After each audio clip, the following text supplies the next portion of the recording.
अभी सामने देवउठनी एकादशी का पर्व आ रहा है। क्या है देवउठनी एकादशी?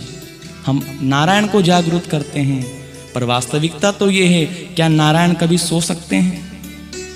अगर हम उस भाव में जाकर देखें कि भगवान क्या कभी सो सकते हैं? फिर ये क्या परंपरा है जो हमारे ऋषि मुनियों ने हमको बोला कि देव सोए और देव जाग रहे हैं? ये चातुर्मास का आरंभ होता है आषाढ़ मास के शुक्ल पक्ष की एकादशी से, तो कार्तिक मास के शुक्ल पक्ष की एकादशी तक चातुर्मास चलता है। ये 4 महीने नियम संयम से रहा जाता है, साधना होती है, जप होता है, तप होता है, पुण्य एकत्रित होता है और ज्ञान अर्जित करने के कार्य किए जाते हैं। ये हमारे ऋषि मुनियों ने हमको परंपरा दी है, क्योंकि गीता जी में कहा है भगवान ने अर्जुन से कि हे पार्थ, ममैवांशो जीवलोके जीवभूतः सनातनः मनः षष्ठान इंद्रियाणि प्रकृति स्थानी कर्षति। ये जो जीव है ये मेरा अंश है।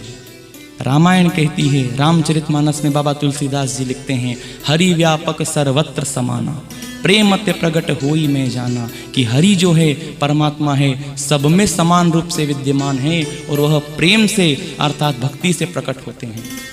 इसी बात को संत अपने माध्यम से समझाते हैं कि सब घट मेरा साइया सूनी से जना कोय, बलिहारी वा घट की जाघट पर घट होए। कि हे तो सब में, पर जिसमें प्रकट हो गया महिमा उसकी हो जाती है। तो ये देवउठनी एकादशी अपने अंदर के उस देवत्व को जागृत करने की, अपने अंदर के उस परमात्मा को जागृत करने की, अपने अंदर के उस नारायण को जागृत करने का महापर्व है। ये महिमा है इसकी, कि हम जो प्रार्थना करते हैं कि हे देव जागो, हे नारायण जागो, ये हम उन चतुर्भुज नारायण को नहीं जगाते हैं, ये अपने अंदर के नारायण को जगाने की प्रक्रिया है। वो जो साधना 4 महीने की करी कि हे परमात्मा, हे प्रभु, हे भगवान, ये जो 4 महीने की साधना हमने करी है, ये जो पवित्र चातुर्मास में हमने नियम का पालन किया है और ज्ञान अर्जन करने की, गुरु के द्वारा दिए हुए मंत्र को जप करके हमने जो पुण्य एकत्रित किया है, उससे आप ये कृपा करिए आप कि हमारे अंदर का ईश्वरत्व जागृत हो जाए, हमारे अंदर का नारायणत्व जागृत हो जाए।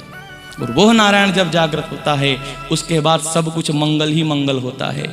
मंगल भवन अमंगल हारी, उमा सहित जही जपत पुरारी। और ये एकादशी के बाद में आपके मांगलिक कार्य शुरू होते हैं। तो वही सीधी बात है कि अंदर का नारायण जागृत होगा तो यत्र तत्र सर्वत्र मंगल ही मंगल होगा।